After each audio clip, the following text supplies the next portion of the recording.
This is delicious food that happens to be plant-based. Right. And many people who aren't vegan come in and say, that's my favorite meat lovers pizza in Tampa, period. And I'm not vegan.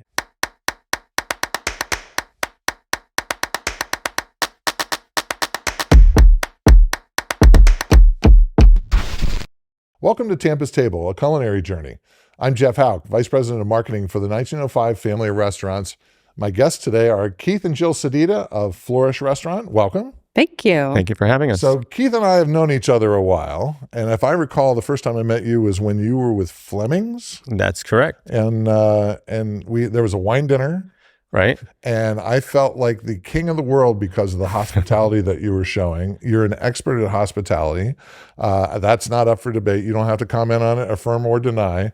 But I'm really excited to talk about your new restaurant, which is new, but it's also new kind of restaurant for Tampa. And I wondered if you could talk a little bit about Florish and how you both came up with the idea and execution. Well, I guess you could say the genesis is our children. Right. They have always been sort of budding environmentalists growing up, and they became really interested in the vegan lifestyle and plant-based eating before we did. And your son's names? Dimitri and Ethan. Yeah. So they just started, choosing to eat plant-based meals and paying attention to what they put in their body and how it made them feel. And then, we just kind of followed suit. And I became a vegan, and we just started, to figure out ways to get really creative at home with what we were making. And then we realized there aren't that many choices, or there weren't that many choices at that time for dining out. So one thing led to another, and we started thinking about this concept and thinking about ways to make it easier for families to get plant-based foods quickly and conveniently, and making sure that they're delicious.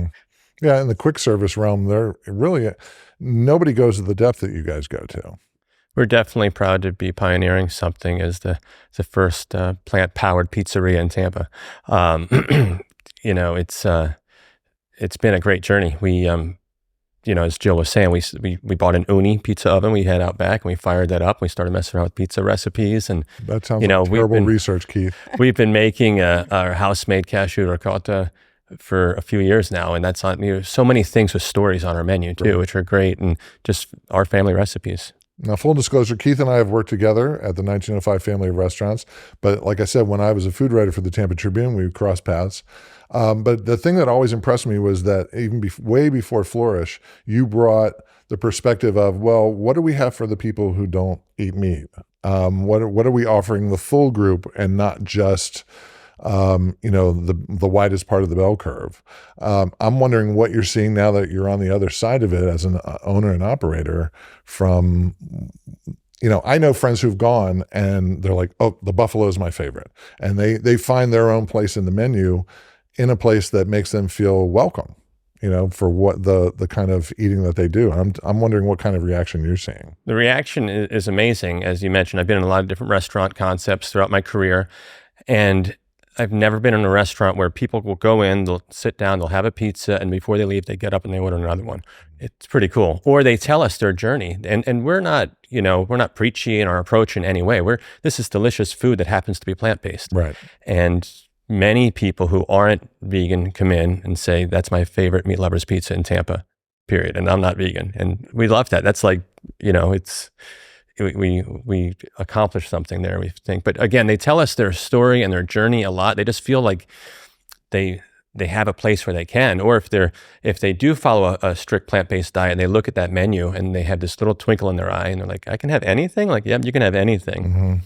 And the menu's really designed for everybody. Right. Like when we initiated coming up with these recipes, we thought, if we're going to be 100% plant-based, we know that it has to taste great, and the textures have to be there, and all the levels of flavors, so that, if somebody comes in and they're vegan, but they bring their mom or their friend who's not vegan, we want to make sure that everybody's satified and everybody's happy. It's the reverse of what we were just talking about. Exactly. Right. You want everybody to feel welcome. It's not like, I didn't mean to pigeonhole by any regard. it's a flavor experience as much as it is sort of an eating preference, as far as I see it. Anyway. And we chose pizzas and bowls intentionally, right? If you think about pizzas and bowls, those are familiar foods to everyone, Right. And they really are. And we make our own pizza dough, we make our own sauce, we make our own sausage, we make our own cheese. So I don't know.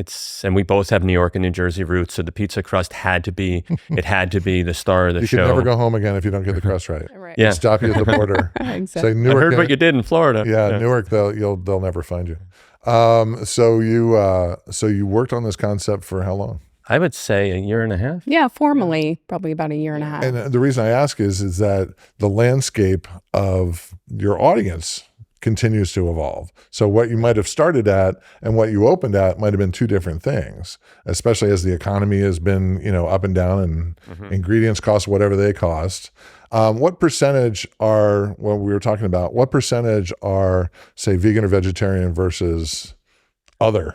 Gosh, yeah, that's, we don't have any data on that, but I would say it's becoming more of an even percentage. Sure. Like we started out, the vegans, they're online and they know about everything. They're Right. so loyal. There's a little they're so vine of loyal. information that goes Yeah. from person to person. Well, they Right. share it like, it's like, oh, you got to try this because. Right. Yeah, similar. it's a special group, and they share a lot of information. So they found out about us pretty early. Sure. And now, with social media and word of mouth, it's definitely growing into the general population. But we see people who come in from the neighborhood who didn't even know we were there. It's just, I was driving by, I happened to see this, wanted to check it out. And you're on Dale Mabry. It's not like you're tucked away in Yeah. some Right. remote neighborhood. You're right there with all the other kind of restaurants, bro. Palmacia West, and it's a huge neighborhood. So we love when people are discovering us every week. New neighbors pop in, and that's fun because a lot of them aren't vegan and they have become regulars. So that's a big thing for us. We're excited. And then about. we see more and more people who come in because they have like a dairy allergy and they haven't been able to have pizza in years, I didn't or even their think about that children part. can't have pizza. So that's been really sort of special that, we can provide a service for them. So that's been nice. And even gluten allergies, we have a gluten-free crust available. So we're seeing more people who are, have restrictions, and, they come in starry-eyed and they're just so excited that they can order things off the menu. And people are just more thoughtful about what they're taking into their bodies too. Definitely, That's of all a big ages, thing. of all ages. We have a young couple who come in. They're vegan, and their father is not, and he had some health issues, and the doctor said, really need to start watching what you eat. He didn't recommend vegan or not vegan. He just said that. So his son said, why don't you try what we're doing? So all right, give it a shot. And he is so proud to tell us that he's been back to the doctor recently, and they said, I don't know what you're doing here. Your blood work's never looked better. He lost 4 belt sizes. I mean, that's pretty cool. And he never thought about eating this food until he tasted it. And he's like, I can do this. I can imagine the stories you hear. I didn't even thought about that part of it because, first of all, as you said, people who eat that way are, they communicate, when they find something, they find a source, they want to share it. There's just something about that feels like power. And then when it's shared, it becomes like, okay, a destination. And then when they walk in, I imagine that it's a new thing for them. And then let me tell you about my hardship a little bit. Yeah. And your staff has to be very, I think, very good listeners, in addition to being people who execute food. That's a different kind of skill. They're excited to be part of the stories that we all get to be a part of too. They're amazing. Our team, they really are. They're immersed in what we do. Some are vegan, some aren't. They just love what they do, and we get that feedback, and we hear that from our guests. And a big part of the training is education, because we want them to be able to educate guests who come in. A lot of people come in, they don't know anything about vegan food. They don't even know what it is. So we want to empower our team members to, talk about like how much protein is in quinoa, because we have grain bowls as well. So we have a lot of super foods that are on the menu, pumpkin seeds, yellow pea, tempeh. So all these things that we want our team members to be able to, teach people like this. Not only does this taste amazing and it has so much versatility, but it's good for you too, and it's good for the planet, so there's that whole thing too, reducing the carbon footprint. And a lot of people come in because they're looking to make changes in their lifestyle because they want to do better for the planet and for people in general. Absolutely. And that's a big part of it too, the reduced carbon footprint. Like we have no cups, lids, or straws. The water bottles we use are made of plants, and all of those things have gone into the creating of this concept. Absolutely. But part of that audience you mentioned, or you asked about earlier, and Jill mentioned protein. A lot of people came in from gyms, and they are so happy to see they can get a meal that happens to be plant-based and get all the protein they're looking for too, through things like the tempeh. Jill mentioned. There's a company in Gainesville called the Tempeh Shop, and they make the tempeh for us. Oh, really? And a lot of people are steering away from soy. So we have both available, in our menu. So we have some soy-free items and some not. But our tempeh intentionally is soy-free. So it's a yellow pea tempeh as opposed to a traditional soybean. I remember when back in the day, Taco Bus started offering tempeh. Oh, really? And it was such a game changer for them when they were perceived as being inclusive of everybody at the table. And it was literally overnight they had a different audience, for lack of a better term. You've opened many restaurants, both before 1905, after 1905 now. Tell me a little bit about what goes into opening a restaurant, because right now we are in this explosion of restaurants. And people think they just add water, they show up. They just happen to have all the staff that they need and all the ingredients and everything's lovely. Right. Talk a little bit about the process of opening up a restaurant, both before you had your own place and then now, and sort of what the challenges are now to doing that at a time when everybody's opening. Well, because of my past experiences, this is kind of a culmination of just taking all of the good that I got to experience throughout my journey and applying it. And yeah, I guess the thing is now it's that we don't have a marketing team. We're the marketing team, right? We don't have the luxuries when you're an independent or startup. You don't have all those luxuries that you're used to having, and that's a big difference, I think. So you have to make all those decisions, and then you decide the nice to have or the want to have compared to the need to have. And we feel that we did it very lean and put out something that people don't realize that we did it very lean. So that was part of our goal too, to make sure we were able to hit our budget that we put out and make it look beautiful and taste delicious and all of that. So a lot goes into it. People don't realize when you come up with you create a word and you spell it the way we do in Florish, Florish. We did international trademark search and all of that. It took 9 months, I think. Yeah. I mean, a lot of things. And then you have an attorney that you have to pay for to do all of that. So people, it's not just add water. There's a lot goes into it. And then the vendors. There's real estate, there's vendors. There's real estate. Jill just worked so hard we looked from Anna Maria Island to Wesley Chapel. And then we landed on this spot in South Tampa that she found. And I think that all of those things, it's just you have this big list and you're just narrowing it down every day until you get to it. And then you finally have to say, all right, we have an opening date set. Regardless, we're going to do this. And then you do it because you're never ready. And people, if you haven't done this before, you don't realize that you're never going to be ready. It's kind of like when you're putting a menu out there. It doesn't matter if it's perfect or not. If it doesn't get out. That is a phrase that our mutual friend Michael Kilgore used to say. If it doesn't get out the door, it doesn't matter. It doesn't matter. And it's the same thing with a restaurant. We could have chipped away for another 2 years to try to make it perfect and not be open yet. So we got open, and you live and you learn and you evolve. And the great thing about restaurant people is they're very adaptable, and you have to be adaptable. And Jill and I have worked together as a team on many levels for over 20 years now. Right. So we know we're adaptable. So we got to do this together and make a restaurant. So it's pretty cool. That is cool. We've had several couples who are in business with each other on their ventures. And the one thing I haven't asked is, how do you decide who does what? And how do you draw the line between work and home? And do you? Yeah, that's And that's a very good question. Because I know my parents were in business at one point, and they had an automobile lot. And my mom did the books, and my dad was in sales and everything like that.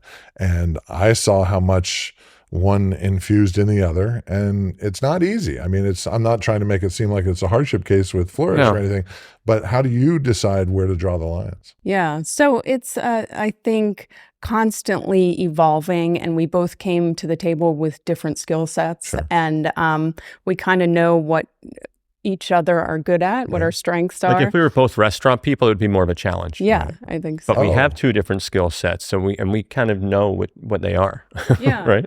So, and I think a big part of it too is that we're kind of a mission-driven business. So even like I came in not really knowing much about the restaurant business itself, except, by default, just because we've been married for so long. And Keith's always been in the restaurant business. But I think when you're passionate about something, you really just, you come up with the energy and the strength to figure things out. Right? There's the dream of being in business and doing what you believe in. There's the dream of fulfilling the hopes of your children, and then the hopes of Tampa. That's a lot of dreams moving around, and that gets you out of bed in the morning in a different way. It's just you have a different mission. So everybody has a fantasy about what people in the restaurant industry do when they go home. What do they eat? What do they make? And you giggle a little bit, but everybody has this idea, this mythical idea of unicorns and the Loch Ness monster in every pantry, and you just pull it out and magic happens. How do you eat at home when you want to comfort yourself?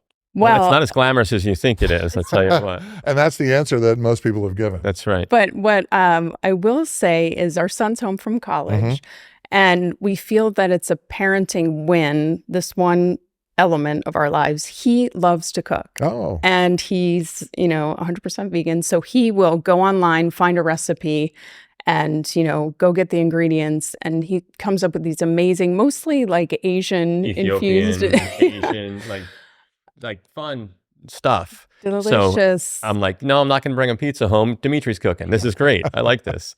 Well, to be fair, you raised extraordinary sons. For people who aren't aware, your sons really kind of spearheaded the whole idea about cleaning up the bay after Gasparilla with the beads that fall into the waterway along Bayshore.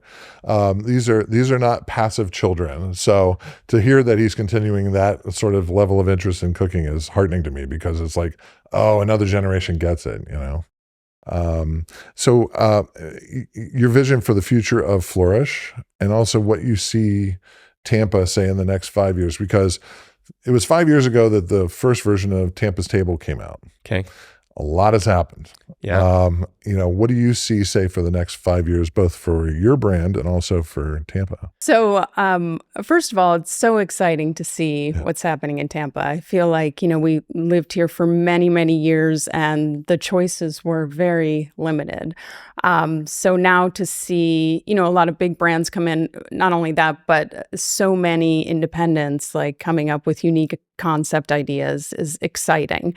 So we're really happy to be a part of it. And as far as Florish goes, we just want to, keep growing in our location. Obviously, one of our goals was just to make it easier for people to eat this way, without having to sacrifice anything. So the more people that we can feed, the happier we'll be. We also have been talking about doing frozen pizzas, because a lot of people come in and they want to take like stacks of pizzas home, put them in their freezer and just eat them, at their leisure. So we're talking about what that looks like in terms of equipment and how we set that up. Yeah. Right, exactly. So it's not DiGiorno, it's Sedita. There you go. I give that to you freely. I only take 2%. That's okay. Thank you. And with I'll that, let you know how it works out. with that idea, the next level would be national shipping. There are a lot of places in the U.S. that are vegan deserts, right? So and Tampa alone. That's the thing. Yeah. And people come right from the airport. There's an app called Happy Cow, and a lot of the vegans and vegetarians, like if they're traveling, they use that app and they find us. And they, people come from all over the place, and we constantly hear, you need to put a Florish in this city, that city, you guys would kill it here, there. That's a high compliment. We hear, it sure is. We don't take that lightly. When people say, is this a chain? Is this a franchise? When are you going to franchise? Those are all compliments. That's how polished it looks and how well the concept is designed. We don't take it lightly. It comes together, yeah. So as far as Tampa in general. Well, yeah, the evolution of the food scene here, as you said, it's great. It's great to be a part of, right? I mean, oh my gosh, we moved here 17 years ago, and it's definitely a different landscape. Definitely. And we're, again, proud to have this unique thing with a vegan pizza and bowl restaurant, but we're seeing more and more pop up, more and more interest.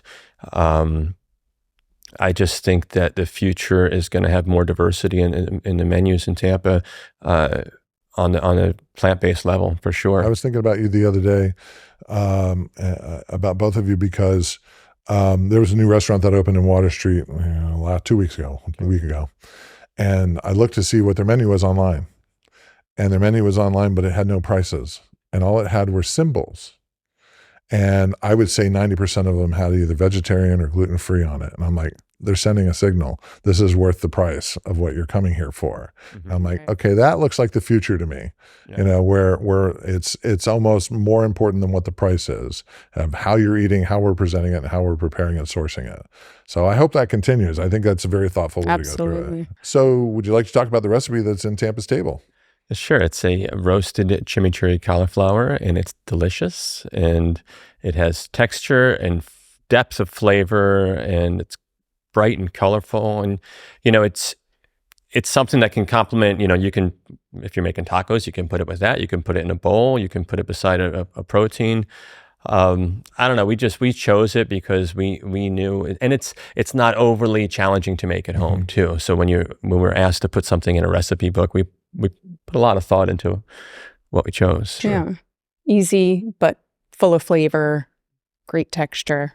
I saw a TikTok last week where there's a stand-up who's going, I feel like nobody really saw how much we were going to ask of cauliflower. I don't think cauliflower knew it. Yeah, again, my wife and I had cauliflower rice last night in our dish. Right. But he's like, we're using it in everything. We're making steaks out of that thing. Yeah. They mash it. It's such a versatile sort of delivery system for it. But, it is. And most plants are, we, the things that you can do with cashews, for example, we use them for the base for the ricotta, and we think that it tastes better than traditional ricotta. Well, it does, okay? And it's more nutrient dense. Is because traditional ricotta, translated in Italian, is recooked, right? It's just recooked cheese. It doesn't have any added flavor at all. Right. If you make homemade cashew ricotta like we do, where we have the cashews, we have fresh garlic, fresh basil, we have all these additional flavors in there, so it does taste better. As long as you nail the consistency and it makes it creamy, food is two things: it's flavor and texture. Right. We have both of those. It really doesn't matter what the source is. That's true. Well, I look forward to trying it at home because I love cauliflower. So I heard earlier you mention the word sausage, and my brain kind of twisted like a corkscrew for a second. Tell me about how you do sausage. Yes, so we do a house-made Italian sausage crumble, and it's walnut-based, and we use all the, traditional Italian seasonings, fennel seed, paprika, and onion and garlic. It's delicious, and people use it both in their bowls. Some people order it as a bowl component, but also we love to put it on our pizzas. So we have two signature pizzas that include the Italian sausage crumble. One is the Jersey Girl. So it has our sausage, fresh green bell peppers, and fresh mushrooms with our Miyoko smots and our delicious house-made hand-stretched dough. And the other one is the sausage pesto. So it has our pesto base, which we make in-house, the Italian sausage crumble, and we use fresh arugula on that as well. And the drizzle. And hot date drizzle that we have. We have all of our drizzles we do in-house. The hot date is actually date syrup, which is very nutrient dense, but it's got that sweet sort of honey flavor. It's delicious. And we reduce it down with fresh jalapenos, so it gives it a little bit of a kick. So we put that on the fresh arugula. That sounds good. Jill came up with a name. It's a brilliant name. The Jersey girl? The hot date. Oh, the hot date. Hot date. Jill is the Jersey girl. Well, there you go. And the hot date. Well, so what has the reaction been to people that they think sausage and then they have this other experience? Yeah, they just, I mean, again, the biggest compliment is people say, I can't believe this is vegan. This is unbelievable. And it's a hard thing because a lot of people don't realize that if you aim at just one segment of people by making it say vegan, other people might have a different attitude about it. It's like, are you trying to make something taste like meat, even though it isn't, or do you just make it good and it takes care of itself? And a lot of times people aim at trying to make things, that taste just like a bolognese or something like that. And you can do that, but you spend so much effort and it just doesn't really carry, instead of just trying to make it good. Right. Yeah. And food is very personal to people because they've been conditioned with it. They grow up, they have certain foods at celebrations, and when they're making memories, they always, have certain foods that they enjoy. So we knew when we made this menu that we had to hit those, flavor profiles, just so people would be comfortable with the vegan menu. And also, we think it tastes better because we put so much effort into it. It's not just, sausage that we buy frozen that we throw on a pizza. So we always say, it's made with plants and love. I've heard the word fresh in the past 5 minutes about 1,000 times. And that's so plants and love, real quick. Plants and love. Plants and love. So plants is a given, but love is a choice, right? And that's all these things we're talking about, how we're creating this food. And our staff knows that, and they carry that too. It transmits through the food. Yeah. I mean, you and I have had conversations. I don't think you can be a bad person and make great food. It just transmits. You can't. It leaves your body in good ways and bad ways, and it transmits when whether you're making a restaurant or a menu or whatever it is, even a cocktail. You can always tell. It doesn't. It doesn't lie. So the future of Florish, if that's okay. Subscription ordered pizzas, we hope to see that in the future. Okay. But also our drizzles and Whole Foods and places like that. You mentioned drizzles. What is that? So I have an idea. They complement our pizzas and our bowls. And the two biggest compliments we get on drizzles are buffalo and our ranch. But our ranch, vegan or not, it's the best ranch out there. And people tell us that. They come in and they buy, we sell little souffle cups, 75 cents each. So can I just get a squeeze bottle?